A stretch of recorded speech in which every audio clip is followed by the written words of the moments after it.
Hi, I'm Mike DeGrandpre. I'm a chemistry professor here at the University of Montana, and I wanted to take some time today to tell you about my research focused on studying the movement of carbon dioxide in the environment.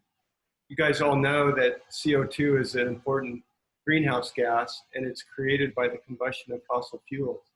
So whenever you drive your car or heat your house, you'll generate carbon dioxide, and it goes into the environment and causes warming of the planet. That's called global warming.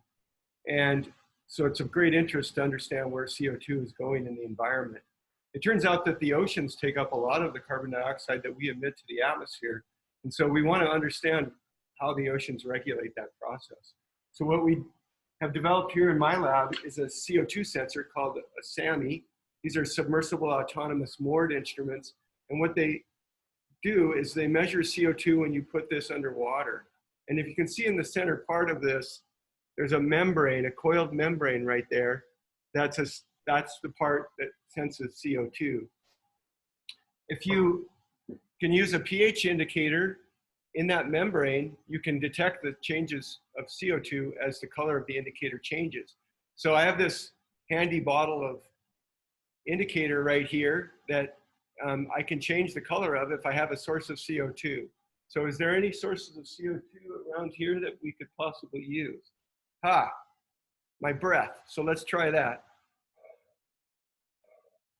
See if that changes the color of the indicator. It seems to be changing.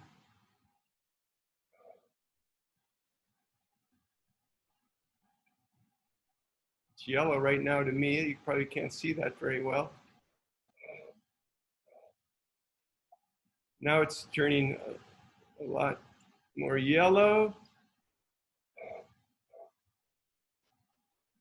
And there we have a bright yellow color. That's all due to CO2 uptake. So when the CO2 goes into solution, it changes the pH because it forms carbonic acid. That's another process that's called ocean acidification, when the oceans absorb all that CO2. But the heart of the sensor is this membrane sensor cell, and we pump pH indicator right into this tubular membrane. And so CO2, which is a dissolved gas in water, can diffuse across that membrane, causing a pH change. And so we detect that when we pump that indicator into an optical cell. We can shine light through it. This is the cell right here.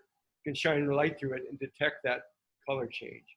So that's the basis for these SAMIs, the submersible autonomous moored instruments. And I hope you've learned something about what we can do to measure and understand CO2 in the environment. Thank you.